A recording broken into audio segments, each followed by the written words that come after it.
for the Shop Report with Barbershop Jay.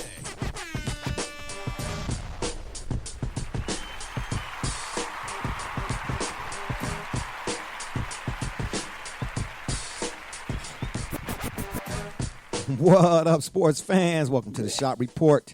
I'm Barbershop Jay. I'll be your host for the day. Here's what's happening. If you're up and around, you're out and about, and you want to give us a shout, we are live. That number to call is area code 267-687-0026. Once again, the area code is 267-687-0026.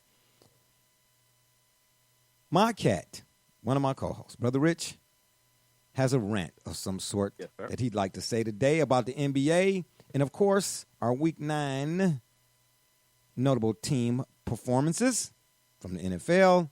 But up first, I would like to respond to a question my other co-host, Double J, asked me in regards to the Browns. Joining me on the show today to discuss this and our other topics is none other than my cat from the NYC, a.k.a. Rucker Park, Brother Rich. Bro Rich, what the deal be? Always honored, humbled to be on this platform, to be with you and to be with all our listeners. Pleasure as always. And my man on the other side of the ledger from up north, Joey James, a.k.a. Double J. Tell the people what you say.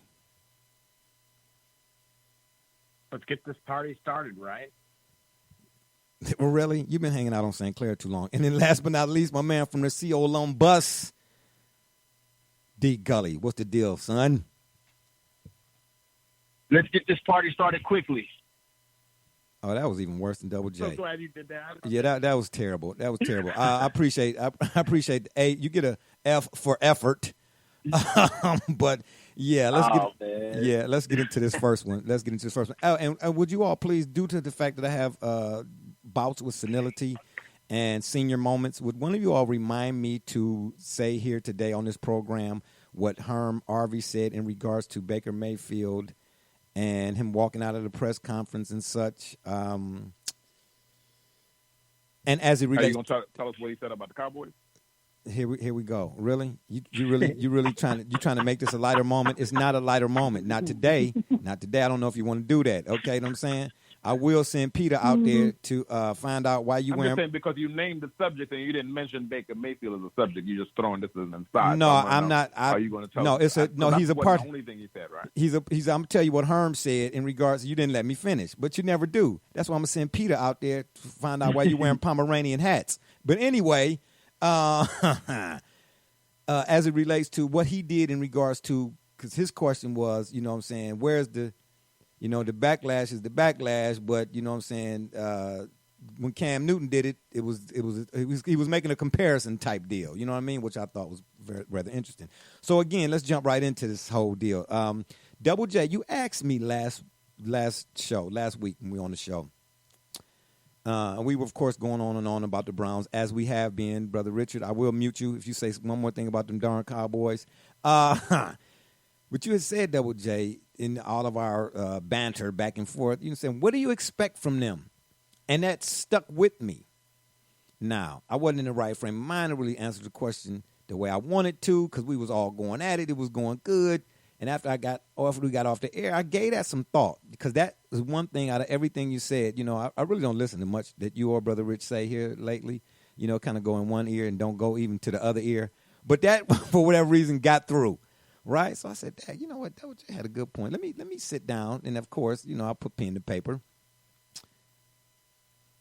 And I wrote out a few things about my expectations in regards to the Browns. So bear with me as I read through my list of things here, right? Now, if you all feel free to go get your glass of warm milk and, you know, maybe put your bunny slippers on, maybe get you some sugar cookies. I don't know what it is. You know, the holidays are coming up. You know, a lot of folks are being festive. But, you know, take a seat, because I'm getting ready to go through my list here. So, again, the question Double J posed was, you know, what do you expect from them? And I said to myself, what do I expect from the Browns? Or what did I expect from the Browns? Now, anybody and everybody that knows me knows when I make a call, I'll be the first one to fall on the sword when the call didn't go through. Right? I'm disappointed. I'm highly disappointed. Okay? Because when we talk sports on this program or on this platform, as do all the other sports talk shows, but they sugarcoat. We don't sugarcoat here. We do so with decorum, but we don't sugarcoat. I speak from a competitive standpoint. And I'm tired of people trying to make it out to be that if you didn't play professionally, then you don't understand what that means to compete. Really? For those people who think that way, I'm going to need y'all to go stand in the corner and put your nose in it and know you're not even getting bread and water for supper. Right? What difference do it make whether you played professionally or at the park and all points in between? Competition is me versus you. And at some point, there's some kind of score, right? So my thing is, and I can point to this, and Gully, you know this to be a fact too, because I played hoop with you before when it was towards the tail end of my career, right? Before I hurt my other knee, actually. Absolutely. Yeah. When we compete, wins and losses matter, right? Otherwise, why else did you play? But what matters most in competition, to me, now somebody else might have a different take on it, but in my opinion, it is to let the opponent know that even if they get a victory, you're going to have to take it from me. Do you understand? Because the last thing and the one thing I will not do is hand it to you. We dap each other up. I respect your game. You respect mine. But at the end of the day, you're going to know you've been in one. And I ain't the only one who done said that. I wish Herm was on the show today, but he was busy. Okay? He doing his thing. I get it. But he said, man, I hate to have missed it. Right. Because he, as I've mentioned a time or two on the show before, played under Eddie Robinson, the legendary Eddie Robinson, I might add, at Grambling. And if you all noticed, I have been watching it, College Football's 150. You know, the intro, and before every episode of that College Football 150 thing, there's a point in the intro where Eddie Robinson is seen talking to his players. And his message is the same as mine. He don't say nothing about we're going to go out here and get a win today and all that kind of stuff, la, la, la, la. He said, look here, man, at the end of the day, the point of it all is to let the man in front of you know that you got a good one here today. So, more so than wins and losses, right now anyway, I expect them being the Browns, to make, like I said, the guy in front of him know that after today, he done been in one, the likes of which he don't want to be in again no time soon. How's that wrong? Their talent alone on this team tells me that what I just said and read is true or should be. I also expect them, like I just mentioned again, to make the other guy take the victory, not just hand it to him on a silver platter, as has been the case since 1999, no matter whose name is on the door, unfortunately. And then I expect everybody in the building to accept accountability for not just the poorest play, but to a man, the road you played and said terrible. That's TURRIBLE, play. In addition to that, excuse me, bear with me while I get the rest of my notes. To Brother Richard and Double J's point, Kitchens is not the guy. His actions belie his words. When I went to the training camp, and it ain't just me, when we get Herm on the program, I'm going to let Herm do all the talking. See? Because then y'all know it ain't just coming from me. He and I agreed. We said the same thing to him, man. We was like, man, hey, man. Herm was like, man, you what? You don't think I'm going to be coming? Because we both felt the same energy. And Kitchens belying his words. When we was at the camps, man, I told y'all, man, them dudes was talking in the podium. I said, I felt like based on the words and what was coming out your mouth, I felt like you really understood what was at stake. But when I say his actions belie his words, nothing says that more than in the game the other day against the Broncos. I turned it off.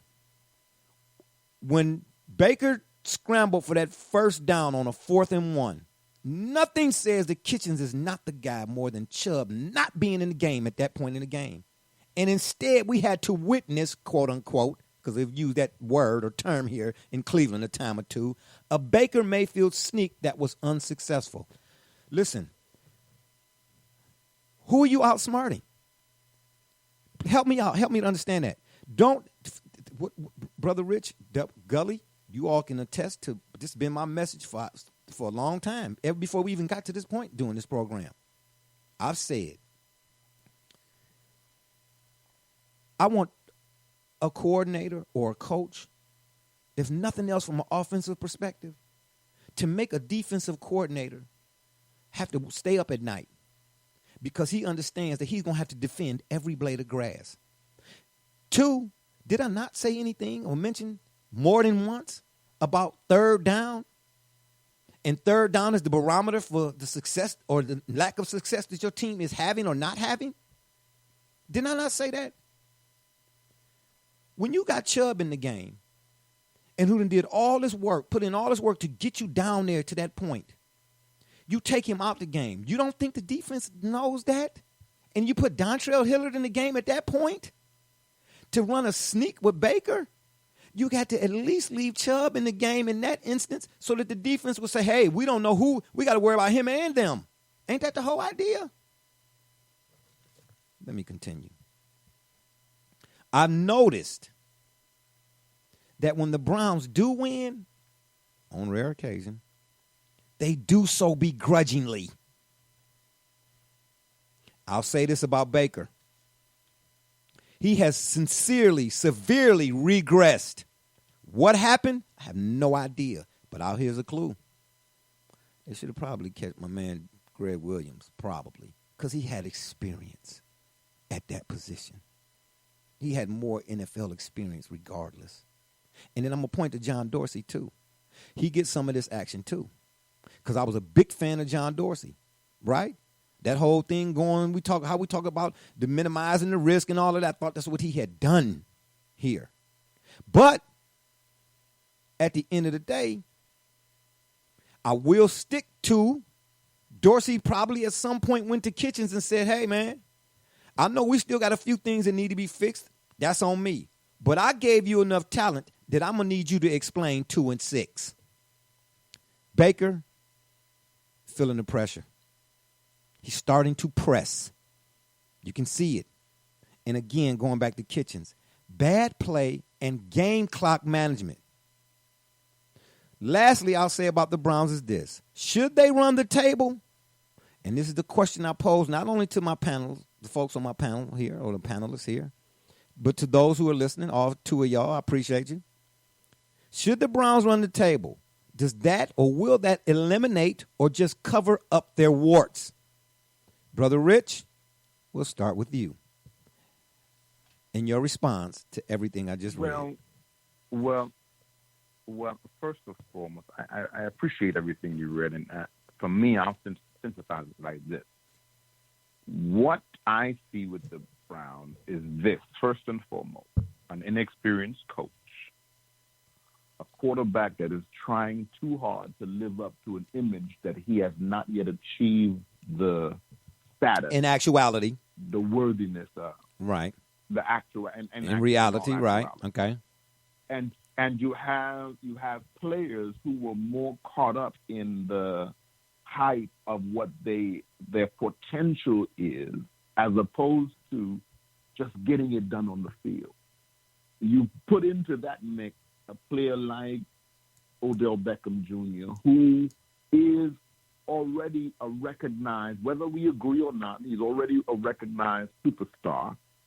So he becomes a very large fish, if you will, in the small pond or medium-sized pond. And he's trying to share the pond with Baker Mayfield, who himself is the commercial man we all are being told now. You have Jarvis Landry, and quiet as it's kept, one of the biggest stars that we have on the team is Myles Garrett, who is blowing up in terms of his media landscape and the amount of endorsement deals he's gobbling up and the kind of personage he's becoming in terms of Madison Avenue and all what's going on with him.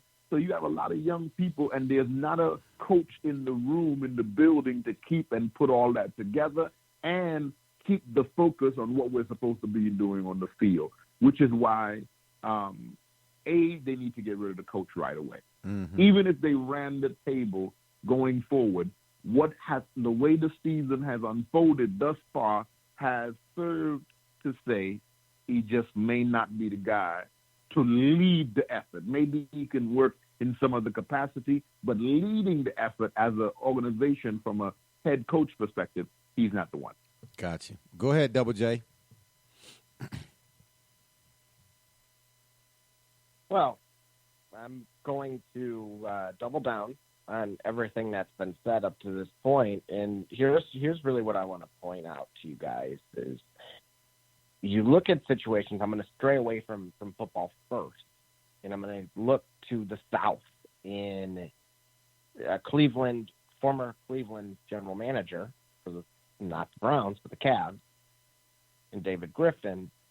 And when he got his prized possession, who hasn't set foot on the floor yet, but what he did is he revitalized and redeveloped the training staff because they had never seen anything like this, and they understood with Zion that with a unique talent requires something different, and it also requires that you build around him. Interesting.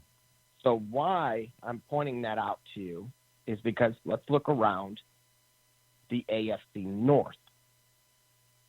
Pittsburgh. Their season, they have every excuse, more than Miami Dolphins, to trade records with them. Mm-hmm. And yet, they're one game away from being a 500 football club. Mm-hmm. Now, when I use the word stability, consistency, there's certain franchises that resonate. Mm-hmm. Give you another example. Staying in the AFC North. Baltimore Ravens. Don't you say too much about that because that's one of the team notables. Mm-hmm. See, there you go. Lamar Jackson is someone that we've seen in terms of development on numerous occasions throughout this league. Yeah. In years past. Yeah. However, why did some of the similar quarterbacks that had similar style to him maybe not reach the same height or progress in the manner that what we're able to witness, capped off by last night's victory? Mm-hmm. You know what, Double J? You really towing the line. You towing the line about being a spoiler here. Don't do it.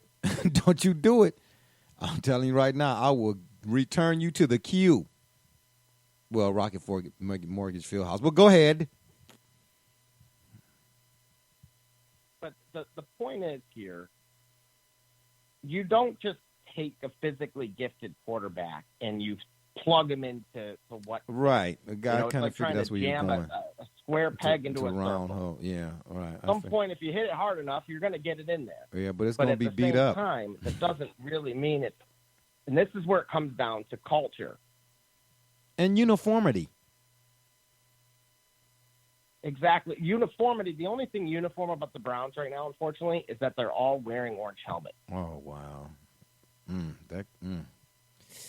it's so disappointing because we've been stating since last December that there was so much optimism surrounding the team, not just because that finally the caliber of athlete was ideal for the franchise and what it had been so deficient in for so many years, but they forgot one big critical piece, and that was who's running your show. What do we argue so much about, debate about when it comes to the Patriots? Is it Brady or is it the system? Yeah. Is it their culture? Why so many pieces been able to come and go, and yet Belichick keeps on firing on all cylinders? There's your answers.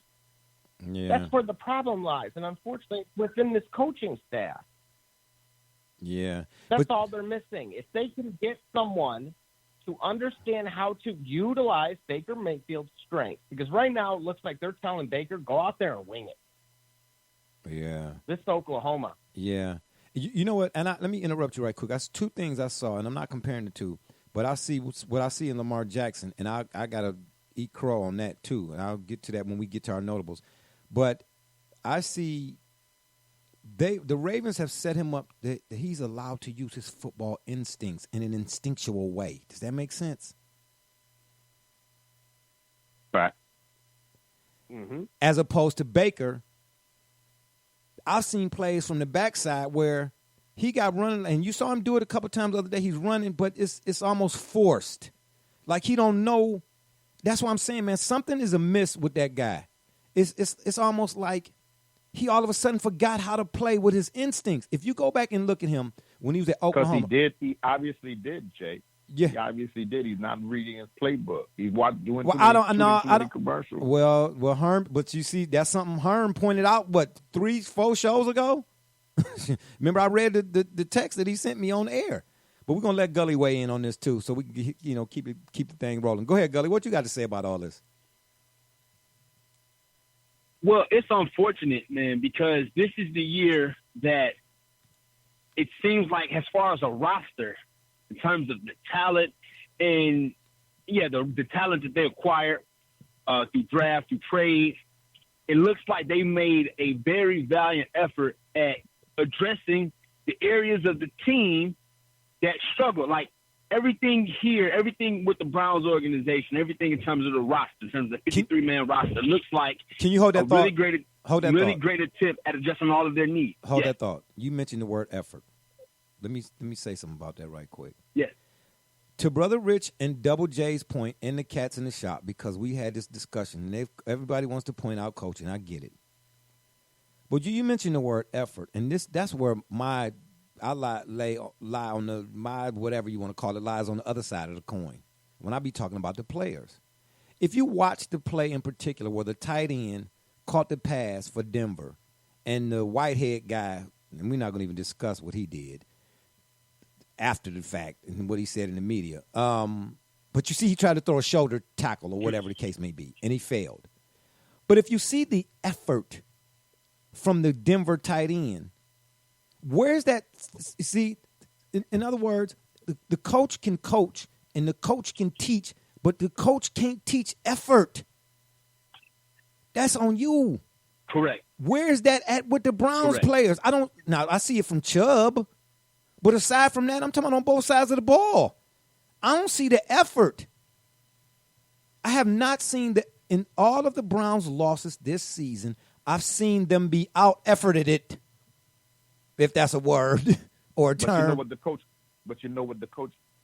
the coach can do with regard to effort? The coach can demand it, and if he does not get it, he can respond accordingly. Well, he ain't done that. The issue with the Browns, but no, that's the point. That's how we know it's the issue. It has to start with the coaching, because you cannot have a team that plays professional football that comes out week in and week out and has that many penalties.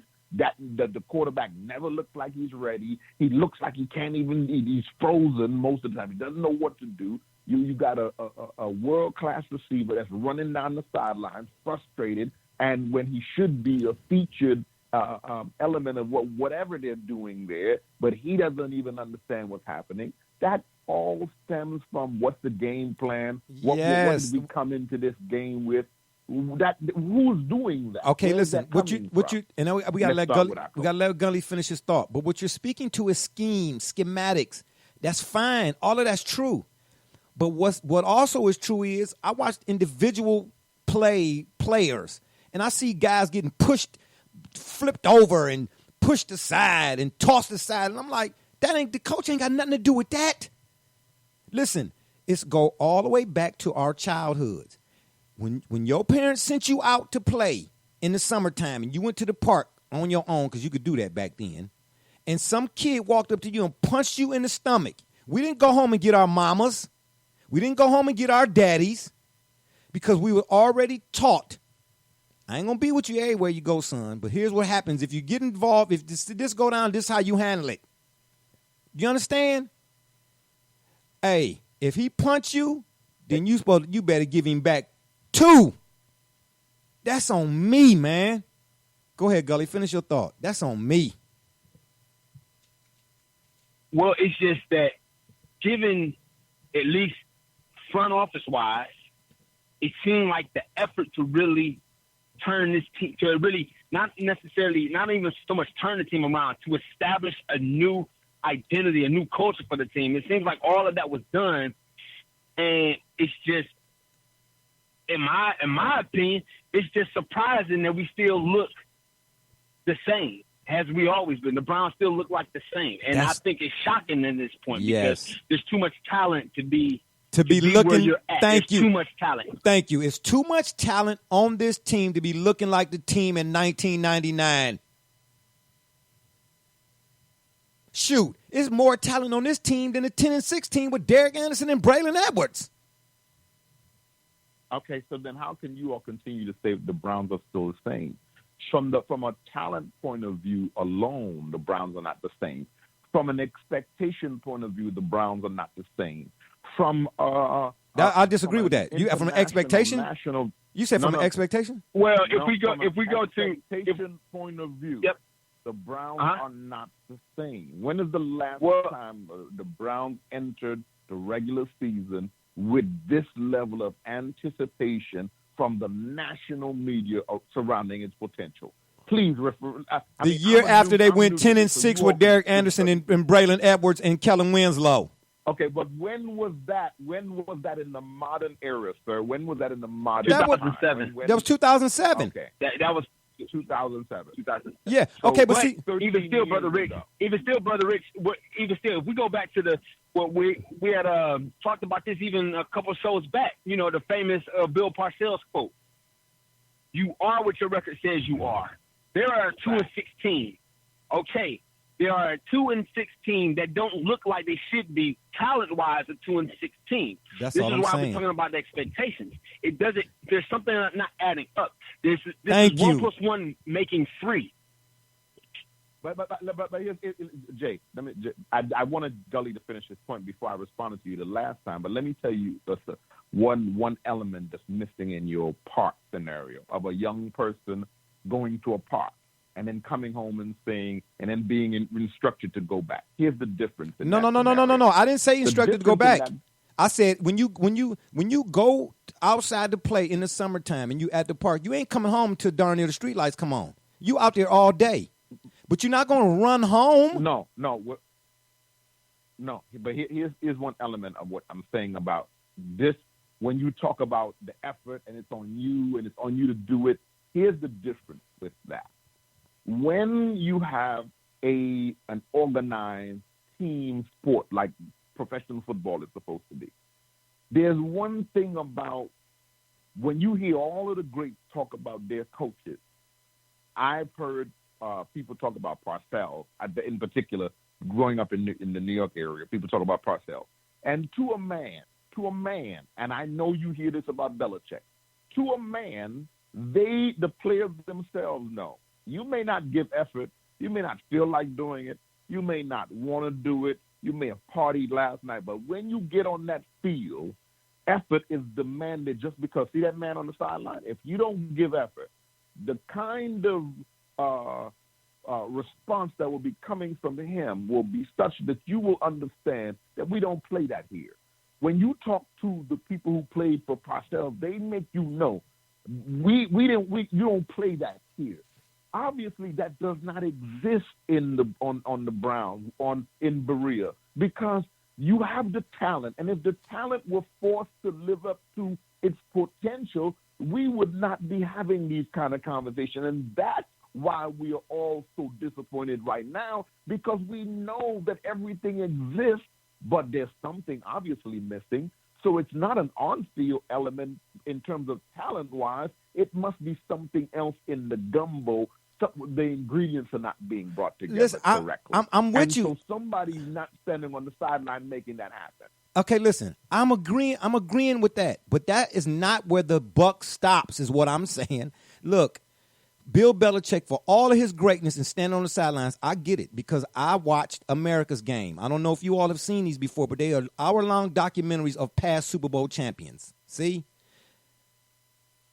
At the end of the day, I heard Joe Gibbs tell his Redskins players when they won, I think it was his second Super Bowl. You know, a lot of them players were cast-offs. John Riggins, a lot of them guys, he said, man, we all came together as a group. You see, everybody in this room, fellas, did nobody want you? I get it. Win one for the Gipper. That's what coaches do. They can motivate. You know what I'm saying? Because a good coach is like a good teacher. It's not what they put in, it's what they bring out of the guy. So I get all of that.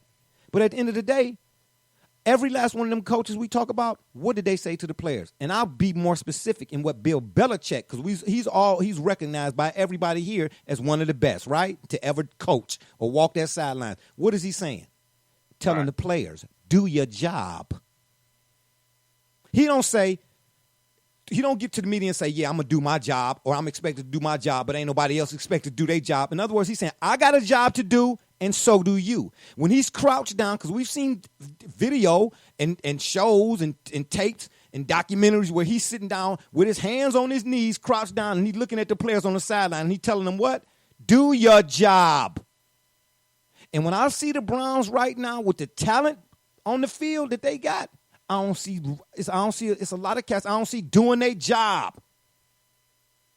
To me, it's a combination of all of it. Kitchens get the blame, Baker get the blame, Daniel Fales they all get the blame. But at the end of the day, when you got on better shoes, you're going to step better. It's enough talent on this team. To Gully's point, something ain't adding up. And it's the coaching definitely, but it's more to it than that. It's more to it than that, as far as I'm concerned, man. This is unacceptable. Because guess what? The Browns are, let's remove the blame and who gets what amount of blame just for a minute. Let's move it to the side and look at the fact that the Browns are 2-6. The Browns look like, record-wise, what they did, as we just mentioned, in 1999. And here's the killer part. At the end of the day, they jersey sales and ticket sales and everything else that sales surrounding them is the equivalent of a team that's 6-2. Now, whose fault is that? I told y'all a time or two before. Couple years now, when we kind of like first started doing this thing, at that time, it amazed me. When Jimmy Haslam bought the Browns from Randy Lerner, and at that time, the Browns had been abysmal before Hugh Jackson. The Browns were worth $1 billion. Now, how is that the case? How is it that you still going to a store and you shopping at a store and they ain't got nothing on the shelves, but you steadily spending money? Now, whose fault is that? Who gets the blame for that? The Browns fan base is worldwide to the tune of millions. But it's the equivalent to what the fan base, and that's less than what the Patriots got and the Steelers got and any other team that can still manage to pull themselves out of the fire got. Man, that is bad. That's bad. That's bad. I don't know if it's deliberate, intentional, or what. But what was my analogy back then, 4-5 years ago? I said, look, man, if I own a grocery store, and I'm the only store in the in the neighborhood. You said about the Cowboys? Yeah, them two. It don't matter. If I own a grocery store, it don't matter who name on the front. It don't matter.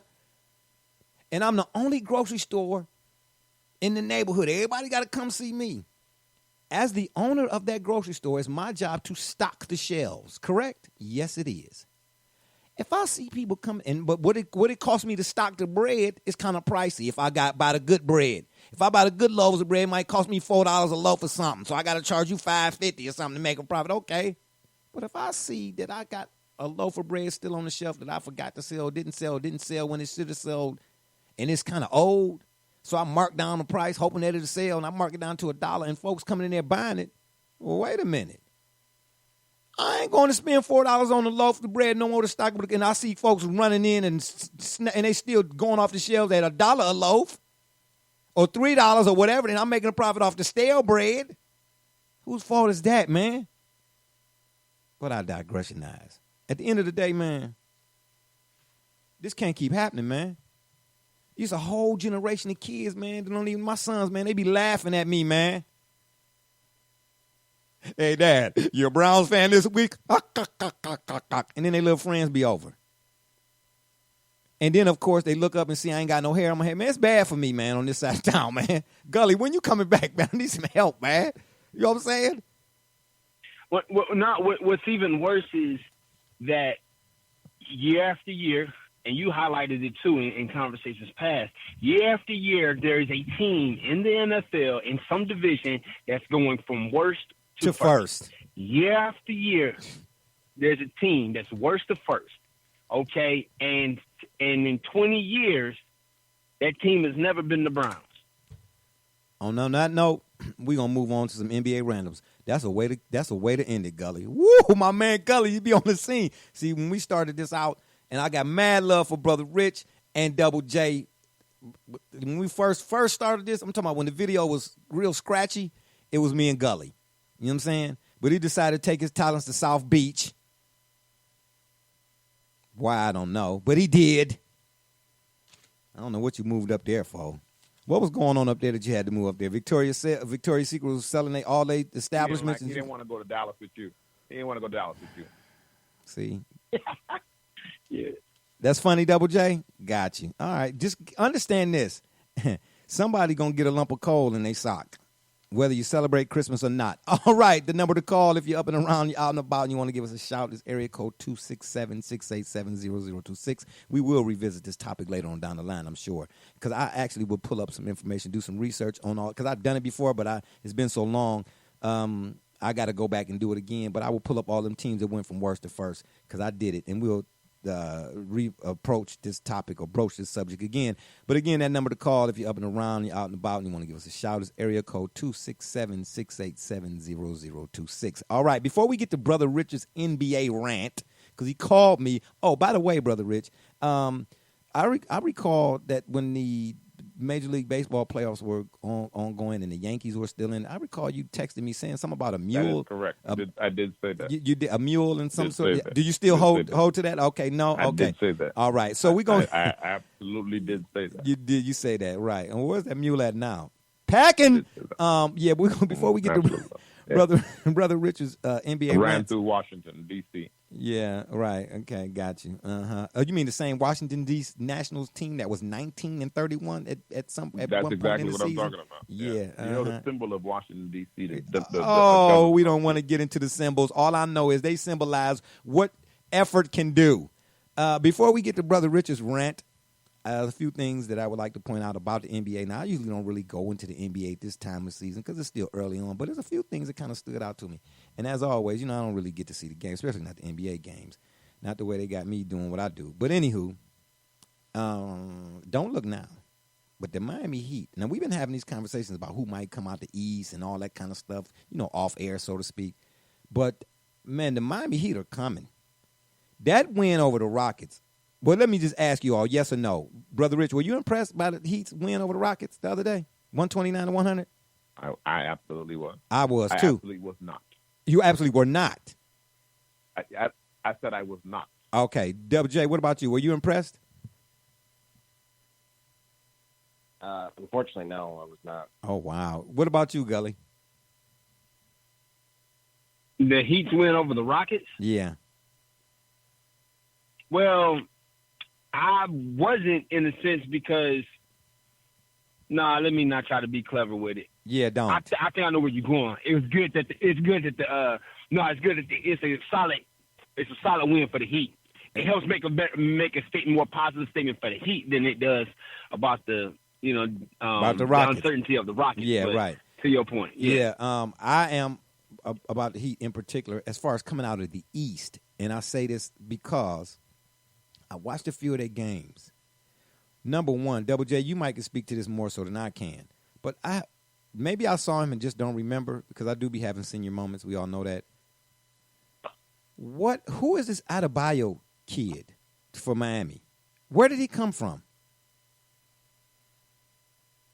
Oh, Bam? Okay, his Bam's name. been in the league for a few years now. Adebayo? What's his number? Yeah, Number 13 or something? Or 25? He came out of 2000. No, wait, he was a Kentucky product. Adebayo was in Kentucky? Ooh, I don't know why I But don't you got to remember that. remember those Calipari teams are deep, man. Yeah, that's why. It's interesting because you're speaking right into the reason I wanted to talk about the NBA. This is exactly my point about the NBA. Okay, so hold on. Hold on. About the NBA. Hold on. All I'm saying is I watched the Miami Heat, and in the Miami Heat, even though it's still early and the sample size is somewhat still rather small, I will say this about the Miami Heat so far. Number one, Eric Spoelstra can coach. Number two, any Pat Riley, because we always say it start at the top, right?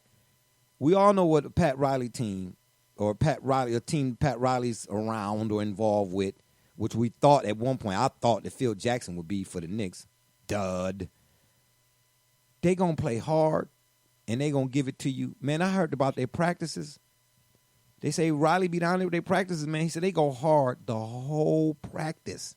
Almost like NFL teams that practice in pads all you know what I mean? You know, they don't take no days off. Sometimes they do shorts. No, they practicing hard the whole time. And it shows, man. It shows. That was decisive over the Rockets. But the Rockets are what Brother Rich has always been saying. As long as they got James Harden and Mike D'Antoni, don't expect much from them anyway. Fact. And then, oh, wow. And then, secondly, and I'm asking the question, it's kind of rhetorical, but are the Suns for real? After their decisive win over the Sixers, 114-109 to be exact, the Suns, are they for real? Because they don't have a main cog in their arsenal. We know Aiton is out, 25 games? And they went in there. I mean, they did what – and I got two more I want to mention, but I don't believe how they did what they did to the Sixers. I just don't. But again, we point out that Ben Simmons, that's starting to show his head early too. And then the Pacers, are they starting to find their groove? I don't know. And then last, of course, as far as the NBA goes, oh, how the mighty have fallen. And the mighty, of course, being the Warriors. Or have they? No Steph, no Draymond, no Clay or KD, and still managed to beat the Blazers? Where in the world did the Warriors find 127 points, man? With none of them guys on the floor. We know where KD at. You know what I'm saying? He in Brooklyn, hanging out at Pathmark or wherever he at. Eating glazed donuts maybe. But where did the Warriors find 127 points to beat the Blazers? And does that really say a lot about the Blazers? Ugh. All right, Brother Rich. Now you can have your rant. And could you please keep it under an hour? Go ahead. Wait. Who? Can I say one thing about the Miami Heat before he has this before moment? Before he. Please go ahead. Hey, listen. Y'all go ahead. Golly, all y'all I go just ahead. want to point Hold on, Double that J. Henrik Nunn- Hold on. See, you under-described what you said. Brother Rich don't have a moment, okay? It's a monumental, all right? Because it's going to be monumental. But go ahead. Oh, yeah, this is the presidential address, and I know I'm just trying to get my 30-second commercial. Yeah, exactly. Go ahead. But in short, I want to salute Henrik Nunn because this is a guy that I watched at Simeon High School in Chicago. Who is this again? When I still lived out there. He's Kendrick Nunn from the Miami Heat. Oh, that's the This is guy. the guy. I've been very fortunate because he's kind of followed me around a little. You know, as I moved, he moved with me. So I watched him in high school because he was on Jabari Parker's team at Simeon. Again, Simeon is the same high school that Derrick Rose was a product of. And my which man wasn't Benji really a Wilson. basketball factory until D Rose. Benji Wilson. And yeah. And Rest so in peace. He, rest in peace. That was that's a story for another day, unfortunately. But Kendrick Nunn was somebody that he made a poor choice while he was at U of I, and ultimately was playing his last basketball game at Oakland University with Greg Campy's old place, just about 20 minutes north of where I am now. mid-major school, and still, as we can see now, the talent speaking for itself. So I definitely want to salute him on being resilient and making the most of his opportunity. Yeah, and you know what, man? I couldn't think of his name, and I'm glad you mentioned him. He's the one I couldn't remember the Adebayo really either, and that's on me. But that Nunn kid is the guy. That's when I actually was kind of channel surfing, and I forget who they were playing a couple nights ago. And not a couple nights ago, but a couple nights before a couple nights ago when they just whooped up on the Rockets. They were playing somebody, and he's the one I saw first. I'm like, man, who? 25, I believe, is his number, right? Or is it 13? Yes, sir. 25, right? And No, I'm like, he's yeah. or 21 or something like that. But I'm like, man, who's this kid, man? He got a good feel for the game. A real good feel. He got a real nice floor game, man. He got a real he understands when to and when not to. He don't just hoist. He takes good shots, and that's what really stood out to me. I'm like, I don't know who this dude is, but I'm looking at his shot selection. I'm like, man, he know when to hesitate. He know when to go forward. He know when to press. He know when to pull out. Man, I'm like, well, who is coaching him? But go ahead, Brother Rich. Or Gully, did you have something you wanted to throw in there right quick? Please be brief, because Brother Rich is going to take up the rest of the program. We might not even get to the team notables. Stop. No. I wanted to hear what he had to say. Do you? Are you patiently sure? for him to- I don't know if you might want to sign a waiverability form, because you know what I'm saying, the wings are hot.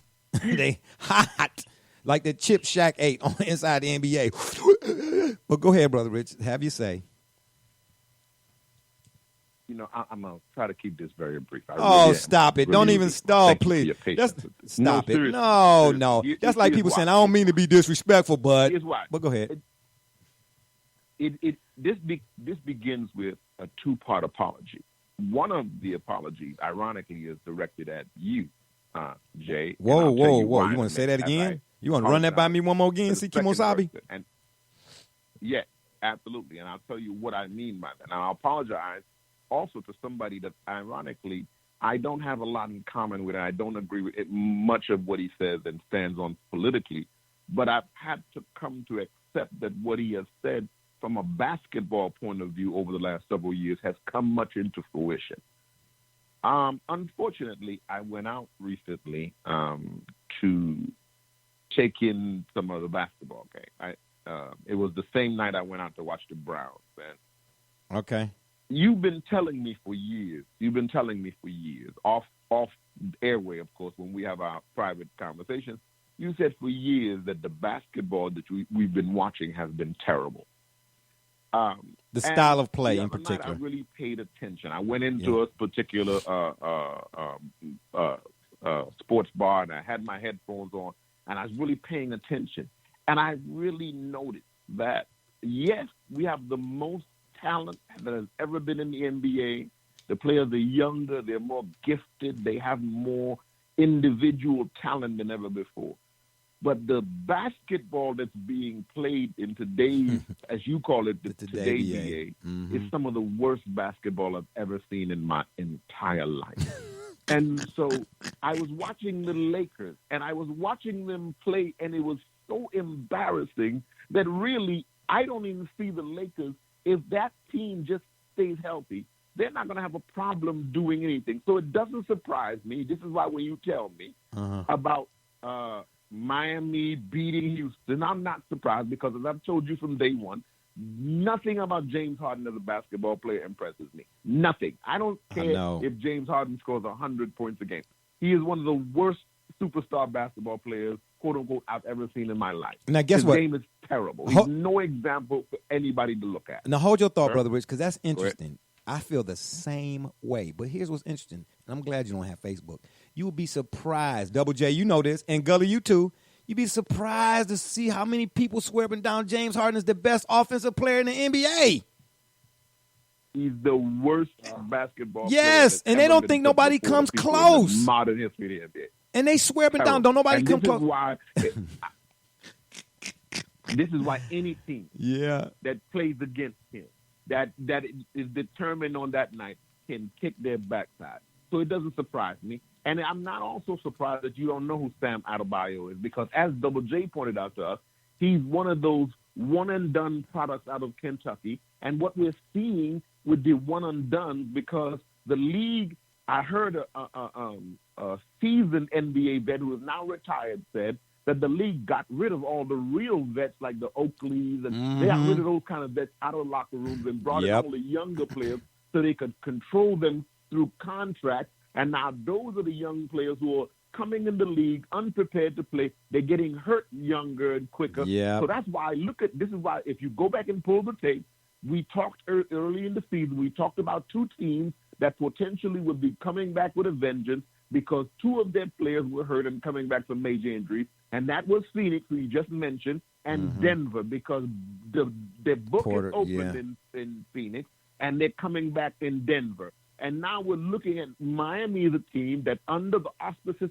of a great basketball mind like Pat Riley and like his young understudy, they are really developing players in Miami. So we can look at Miami as a destination where you can go and get developed. New Orleans is now a destination that if you want to be a young player, there's an infrastructure there to go and get developed. But those teams will take time to come to this period where we got to just get pieces and try to fit them in together and do what we got to do. But unfortunately, what you're looking at and the product that's on the floor is absolutely terrible. Terrible. The style of play. The last point on this is I am very concerned about what's going on surrounding Kyrie Irving, because everything I read about Kyrie Irving coming from any mainstream outlet seems to have somewhat of a racist tint to it. And here's what I mean by this. And this is why I wanted to call you and clear this particular element of this rant with you before I put it out publicly, is because I'm not trying to disparage anybody's character. But it appears to me that Kyrie Irving, because he seems to be a recluse, because he's a very highly intelligent human being that may not have the local point of view. He may have a world or universal point of view. He's always ridiculed. People are always talking about it, and it's kind of getting disgusting to listen to. So really, the NBA needs to worry about putting a better product on the floor than worrying about policing these players in what they do and how they think, and getting on Kevin Durant and what does he want to do. And it's kind of getting terrible. It's nauseous. But here's the thing: the NBA really need to. You see how that whole China thing then kind of went to the wayside. You see what I'm trying to tell you? You know what I mean? It's like when you and I be on the phone off the air or whatever it is, and sometimes the phone call drop. And I know I didn't fully charge my. I be saying to you, they listening in on our conversations. If anybody's seen Enemy of the State, trust and believe. Don't think this is just a movie. And I'll say, man, I wish they'd go find some real crime. Worry about some things that you really need to be focused on, right? As opposed to what Kyrie Irving's saying or not saying, and so on and so forth, and Kevin Durant and all of that. Man, leave that stuff alone. Tighten your league up is what you need to do. And when you talking about put a better product out there, what's my line, man? And this is another thing I want to say about the Heat, too, in particular. Two things. One, Jimmy Butler fits with them. They got a nice mix of veteran leadership and young players. And then two, what I saw from the Miami Heat, you really don't need 50 games or 40 games to see. Now, that I'm not, by no means am I saying that the Heat going to win the champion, not because some people take it like that because they only take a part of what you say and run with it. But they are playing basketball, not basketball. There is a difference, people. Gully, you want to have something to say on this one? Yeah. What you see out of the Heat is great. Hopefully they continue to be successful so that way it can start to form a new pattern or they can start to make a trend toward actually getting players together and forming teams, and teams starting to do like George Karl alluded to, maybe having stars emerge, and that way you see more of a collection of players playing the game, and that game actually being a better game to watch and have more people involved, and therefore you have more people watching. Good point. Double J, before you say anything, what Gully said brought something else to mind. When you the George Karl line, that's why I like this Cavs team. I know everybody want to look at their record, but that's people who only look at shit on the surface. You all know what this is why this collection of people on this program today are four of the few people I know.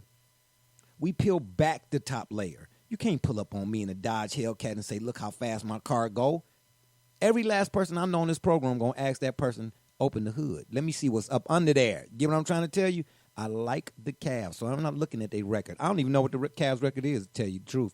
But I tell you what I do see when I see them play. Now, at some point, they might move Tristan or Kevin Love or both or one or two. I don't know. But for right now, they are needed on this team. Because I watched a game, I think it was against Orlando, when the Kevin Love and Tristan weren't on the floor, and the young guys kind of did struggle. You get what I'm saying?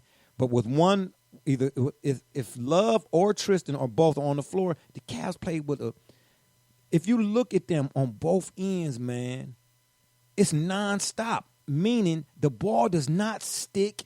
It's not stale. Now, they need to get better at their shot selections and all of that kind of stuff, too. But I'm there. I see an improvement in that as well. They look like a team. They look like a team, man. And at the end of the day, I'm telling you, when I heard George Karl say that, man, I was highly impressed. Build a team and let a star emerge. Because when someone rises from within the ranks, see, when you done made it or you successful after you done put the work in, and you, Brother Rich and Double J, we working next to each other, shoulder to shoulder, busting up them rocks and repaving the road or whatnot. Then would one of us become the county engineer, we can all be appreciative because we know where you came. You see what I'm saying? You came from busting rocks, and now you done made it to county engineer. And you were not going to lose sight of the fact that, okay, I might have this position today, but I was once there with them. So, does that make any sense?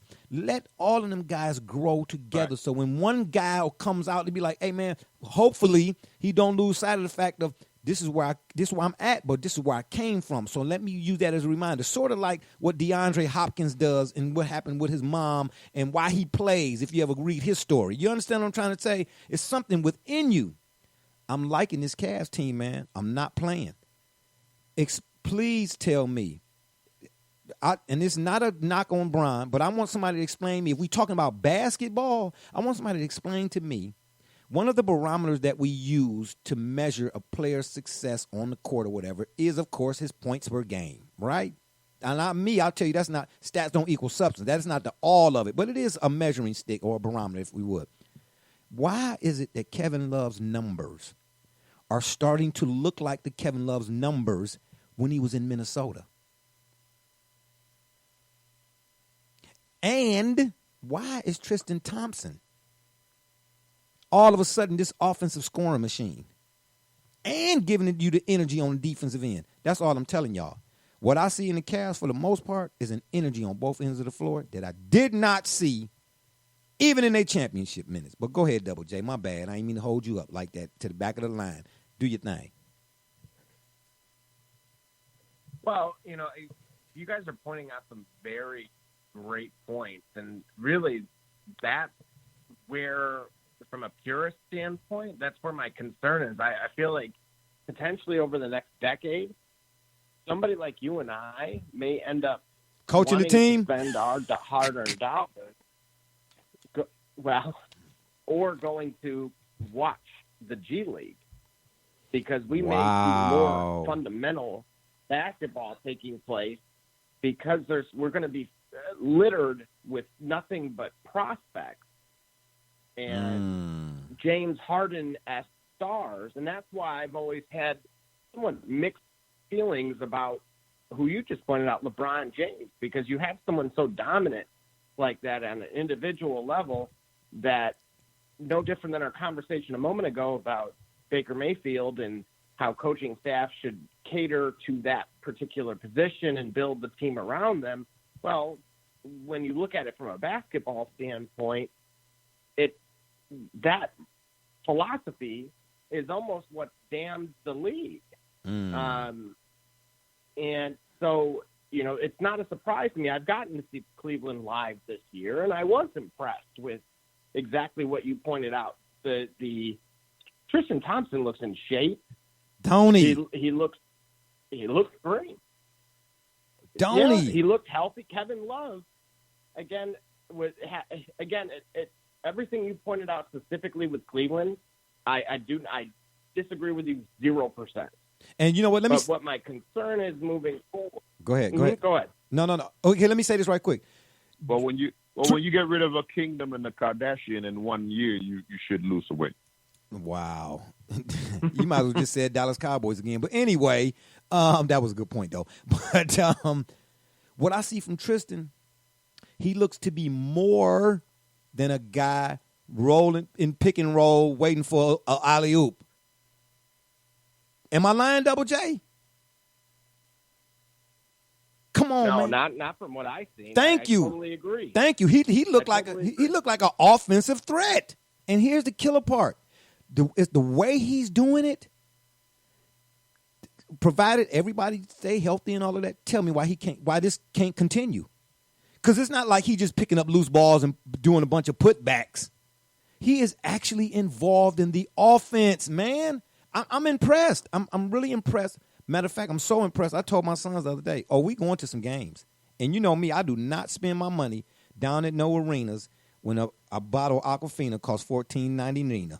Okay, $5.99. But here's the okay. But Jay, what does that say?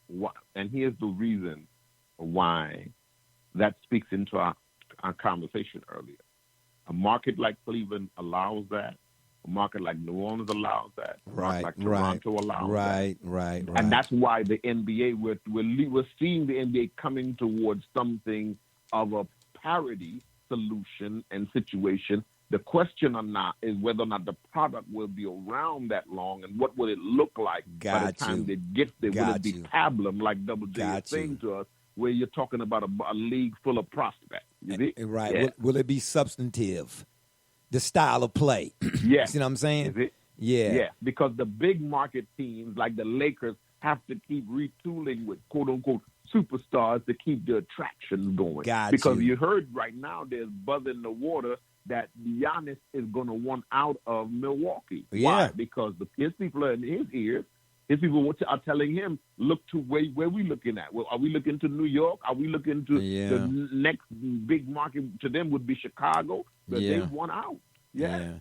And we'll right quick, I just want to point out, we'll save the Baker Mayfield press conference walkout and in comparison to Cam Newton. We'll say that for next program because I just came up with a thought. I got a thought in my head. I need to talk to Herm about one other thing. So we'll put that on the back burner. And I also want to mention something about what Urban Meyer said, too, about the college football playoff system. So right there, we got two things we'd like to discuss on the next show. So if you're out there listening, there you have it. You got two things already that we're going to be looking at. But, yes, I'm with you, Brother Rich. You bring up a very good point. And Double J, you bring up a very good point. Gully, you too as well. Of course, this is why I have you all on the program, because we thinkers here. You know what I'm saying? It's about intelligence, not smartness, okay? And there's a difference between the two, okay? If the world comprehended on the same level, all sense will be common. If you're up and around, you're out and about, you want to give us a shout, the number to call is area code 267-687-0026. Once again, the area code 267-687-0026. Let's move on to some of this NFL Week 9 notable team performances. Good stuff, guys, so far. I appreciate y'all as always. Right now, let's talk about the Ravens. And I just want to go around the table right quick. Yes or no? Were you all impressed with what the Ravens did to the Patriots the other day? Brother Rich? Absolutely. Full of tape. Yeah. Double J? Yes. Oh, wow. Gully? Yes, absolutely. I was too. And here's what I'm going to say to you. I know everybody wants, and then we just being 115 here, right? It's still, unfortunately, some question about the black quarterback in the NFL. Now, it's not as much noise as it once was, however many years ago. You understand what I'm saying? But it's still some questions. And to me, questions that should not be, because there ain't no questions about guys like Brandon Whedon and so on and so forth. But anyway, Lamar Jackson, and I initially came out, because I think we did a show on that when we were going through our divisional thing. I pointed out, I said, don't quote me, because I don't remember what I said verbatim, but I said something to the tune of, he can't keep running like that because he's going to get broke up like that. And I mentioned his passing yards last season, 1,250 yards. You still got to learn how you can throw from the pocket. Okay, well, yeah, all those things are still true. Yeah. I have. But do you know something? Let me tell you what the Ravens are doing. And this, again, to your point, Brother Rich, and Double J's, about coaching and culture and organization and solid foundation, all those things I do agree with. What I'm seeing from this dude, man, I see something different than Mike Vick, because a lot of people want to make comparisons between him and Mike Vick, which I think just is a waste of time. Or Randall Cunningham. A lot of y'all out there that's listening don't even remember who Randall Cunningham is without Google. Sad. But what I see from Lamar Jackson, why he's and RG3 too, when he runs, they're not broken play runs for the most part. They're designed runs. And with his instinct and his ability, that makes his runs by design even more dangerous. And who said that you had to go 33 or 43 with 300 passing yards in order to be productive? See, to hell with QBR. If you look at the passing and the passes that this guy makes. Now, you still got to be able to throw in the tight windows and all that kind of stuff and so on and so forth. Yeah, but Double J, you help me out with this one.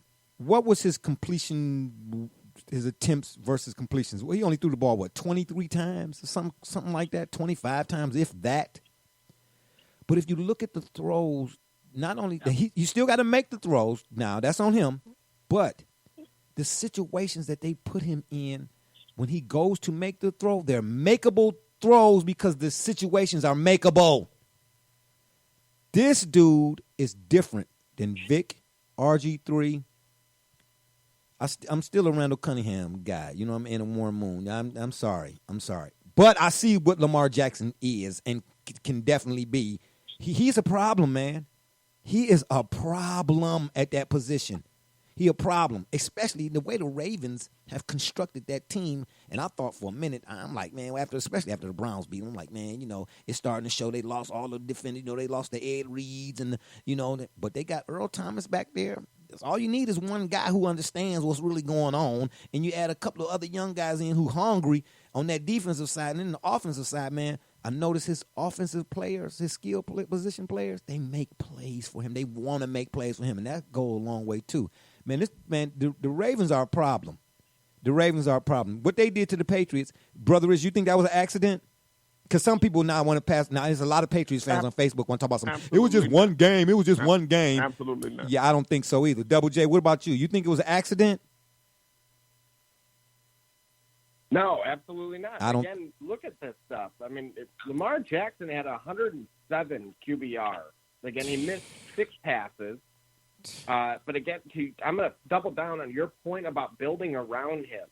So if you rewind the tape back to our season preview, I specifically spoke about him in the rapport that he was building with his teammates. Yes, you did. I give you credit for that. I had a grin on my face when I listened to his interview about that, because I knew that he was going to be a problem. Now, sure, I was erring on the side of optimism regarding Cleveland, but at the same time, I knew that, you know what, this guy was going to really make a name for himself and separate himself from the same social stigmas that Brother Rich was pointing out, that he was going to become his own man and tell everyone that Lamar Jackson deserves to be on the next cover of Madden.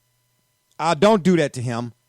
Don't do, and I'm not a superstitious person by any means. But I just know this. Everybody that's been on Madden, it ain't good. It don't end well. Don't do him like that, Double J. Don't you do him. I'd rather him say no to Madden and let some other kind of something come along. No, man, that Madden thing. Everybody that's been on the cover of Madden, it's what everybody. You know what I mean? Again, you ain't got to be superstitious to see. I mean, my gosh, everybody that's on there was 0 for 40. You know what I'm saying? You know what I mean? Let me ask you a question, Jay. What happened to Peyton Hillis? Is that superstition in the game of football, when part of it is people are now going to actually target you in a sport where they could legally hurt you because you're on the cover of Madden? They want to punish you because you're the chosen guy? I don't know. I just know I don't want him on the cover of Madden. Is there something to that? I don't know. I don't want him on the cover of Madden.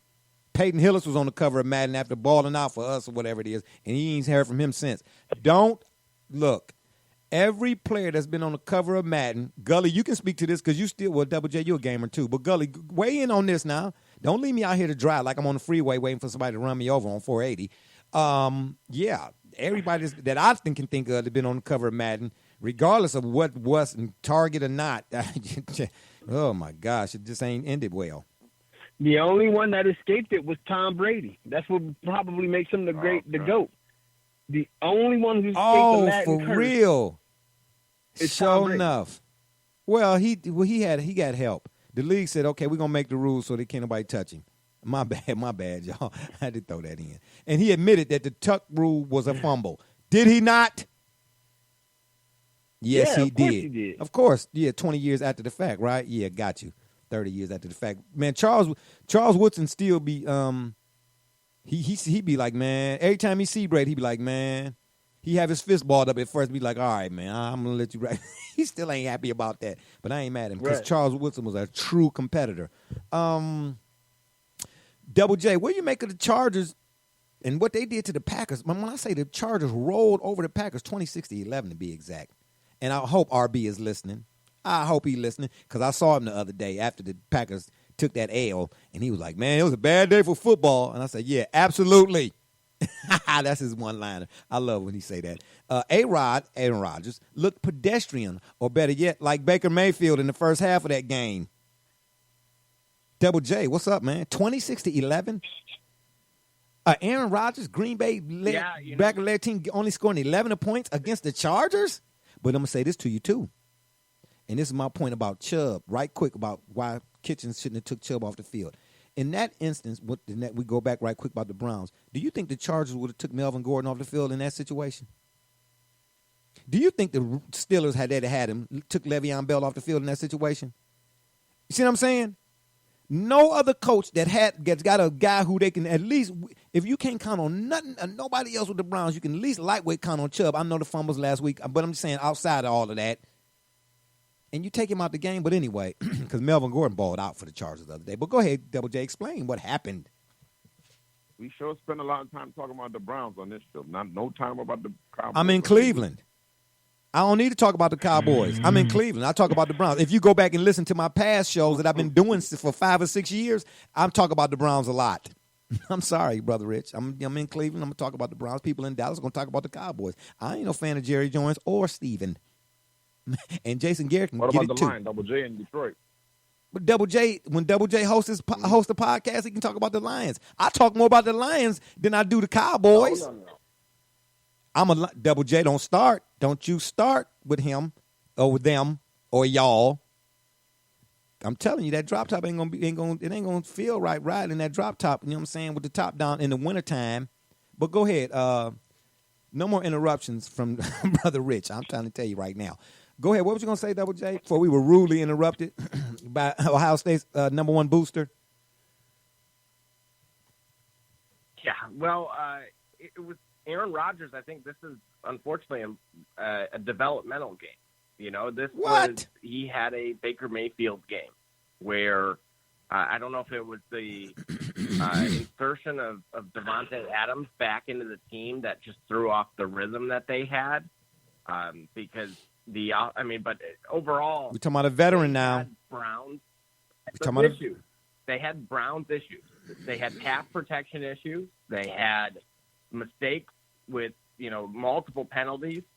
They had special teams issues, and then of course the harsh reality that I've been screaming from the rooftops, even when they were ready to crown Rodgers MVP, was that the defense is atrocious. It's a bend but don't break defense, and that's good enough to get you maybe a division title, but you're not going to get a Super Bowl with it. Yeah, you did say that.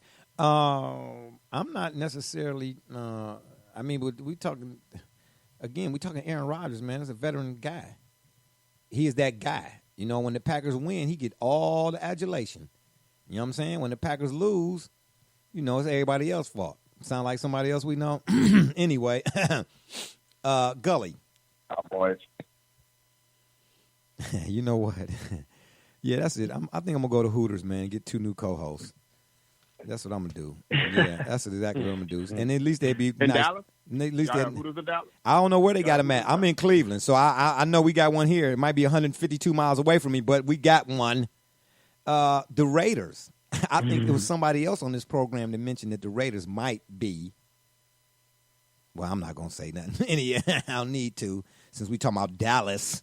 The Raiders could be a surprise playoff team this year. You think so, Gully? Well, the way it's looking right now.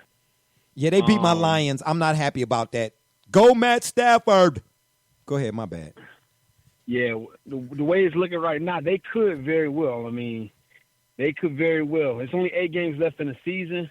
The division, the Chiefs are at top of the division, but only separated really by like a game and a half or so. Mm-hmm. That being said, what the Raiders are doing, surprising a lot of people, even myself. In this You're not the only one. You're not the only one. It's two other people in this program with you. They surprising them too. But go ahead. Yeah, they look competent. Oh, wait a minute. Hold up. They look like Hold they up. surprised. Could they make a? Hold up. You said ahead. competent? Oh, okay. The Raiders do look competent because I was specifically. exactly. See, I'm getting all this cowboy action, but I see them same folk that want to throw the Cowboys on me ain't said nothing about the fact that I picked the Raiders to do good this year and the fact that I'm a Matt Stafford fan. You did pick that. I know I did. Oh, now you want to admit it? Now after you come back from the Staples Center seeing your statue out there being erected, now you want to mention it? Okay, yeah, anyway. Go ahead, Gully, finish. Unbelievable. Yeah, they look confident. I mean, they're playing. They're 500 right now, so now it's a time. You know, this the last half of the season. You know what I mean? This next month is going to separate.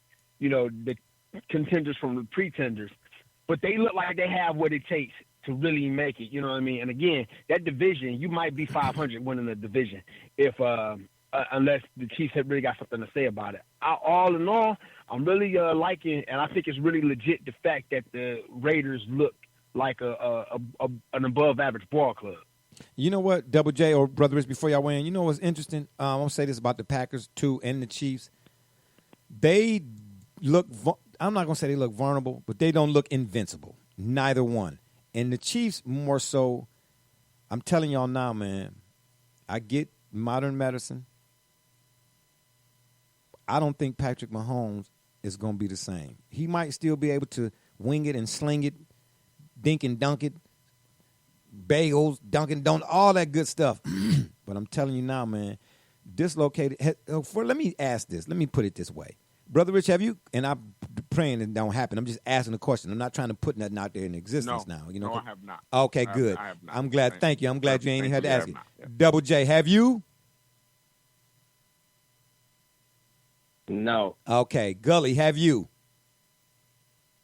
No. Okay. For all them folks out there who swear up and down and want to make this an assessment, I get everybody got an opinion and so on and so forth. But wouldn't you think that the person who actually has had the experience would have whose opinion that their opinion might carry a little bit more weight? Wouldn't you think that? Okay. Well, let me tell you right now. Right. I blew out both of mine. Okay. We talking about 5 surgeries combined, but I'm not going to go into that whole thing. When I seen that dude, what his knee looked like and the dislocated kneecap and all of that, okay, yeah, I got you. All y'all folks out there, see, it's a lot of folks out there who like my man Double J, but Double J happens to be good at it, and my man Vegas Pook Spencer too, by the way. All them folks out there doubling down, you know, if you don't know what you're doing, you ain't got no business doubling. Okay? Y'all betting on the Chiefs and the Mahomes being what Mahomes was before he dislocated his kneecap, and I'm not saying it won't happen, but I'm telling you this, believe me, you buddy, when you go under the knife for any reason, and I'm not saying he had to have surgery. I don't even know if he did have surgery or not. They did MRI or whatever the case may be. But when you have something, let me say the severity of it. When you have something that severe, you are not the same. That don't mean you can't play again, because I played again after I blew my knee out the first knee. I blew it out first. I played again. It ain't that means you're not the same. But what it does mean is, that you can't play again because you can, but your body is not the same. It might be a little click in there. You ever hear people who ever had severe injuries or surgeries or whatever talk about arthritis, talk about when the weather get cold, they feel it in their bones, all that. You ever heard that? I'm sure we've all heard that before, right? Okay. Right. Okay, got you. Okay, got you. I don't think the Chiefs are they're not invincible no more. They're not invincible no more. Now, again, granted, I pray that the Mahomes kid, I hope he come back and play at a high level. But man, oh man, oh man, oh man. Once you have something like that, man, just keep an eye out for it. That's all I'm going to tell you. But go ahead, Double J. What did you say about the Raiders? And speak loudly because I got the volume all the way up. I want the people that's listening, all 5 of them, I want them to hear this too. Go ahead. What'd you say? I'm listening. Well, again, this isn't a surprise to me. I mean, when the Lions made the decision to trade Quandre Diggs and really just rattle the defense as a whole, Darius Slay won't be with the team next year. He may have a phantom injury before the end of the season. You don't think so? But no, he's publicly gone after the team following both that trade and then the loss. Yeah. So now when you criticize your coaches, don't expect to play, let alone be remaining with that team. Darn it. So yeah, he'll find a new home in 2020. But nevertheless, the loss really, well, it came down to a few things here. You look at Darrell Bevel, who is the same Darrell Bevel who made the choice to throw it rather than run it with Marshawn Lynch. Now, granted, the Lions have Ty Johnson, that is not Marshawn Lynch or anyone of that caliber. But they had the opportunity to tie the game. But again, defensively, when you're giving up 30-plus points, you're not going to beat really anybody in this league. But I'm actually going to flip the coin over to Derek Carr, who's playing really like Derek Carr again. And he kept the drive alive. He kept the thing alive. How many yards? I didn't mean to cut you off. Did you say that? Absolutely. How many yards did he run the wrong way, or so to speak, on that play? What did he run? 422 yards. But he made it happen, though, didn't he? Yeah. Go ahead, finish. Correct.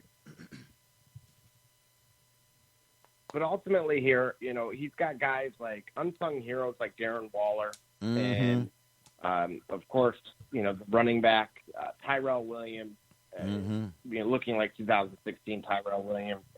And, again, you got to give these guys credit because everybody wrote them off following the loss of Antonio Brown. Now, sure, I'm the beneficiary who has 2 of those. I'll keep repeating that I, from a fantasy perspective, have both the tight end as well as Tyrell Williams on my roster. Oh, so you're happy. I continue to benefit from of course. Derek Carr's production. So which means I did see some value in what they were doing there. But their victory in my Pick'em League as well, I also did pick Oakland to beat the Lions. So this isn't a surprise to me. Yeah, I'm like that Josh dude, man. That dude, he runs with a purpose on every play. You know what I mean? He run like, if he don't run with the intent and the ferocity in which he runs with, that somebody ain't going to get dinner that night. And that's what I'm saying. As a player. Old school running back. Yes, as a player. Look, man, when I line up in front of you, it ain't personal. But if I don't lay your ass out, this is my bread and meat. If I don't lay your ass out, I don't eat. And I come from, it's 10 of us. It was 10 of us. I'm the oldest. And it was a lot of times I went without eating.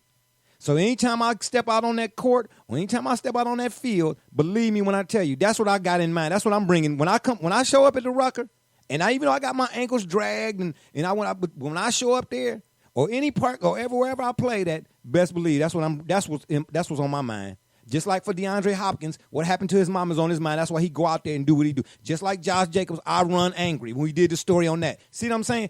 Yeah. Yeah.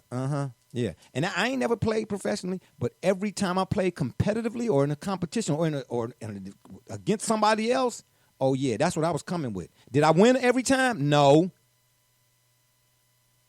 But that's what I brought every time.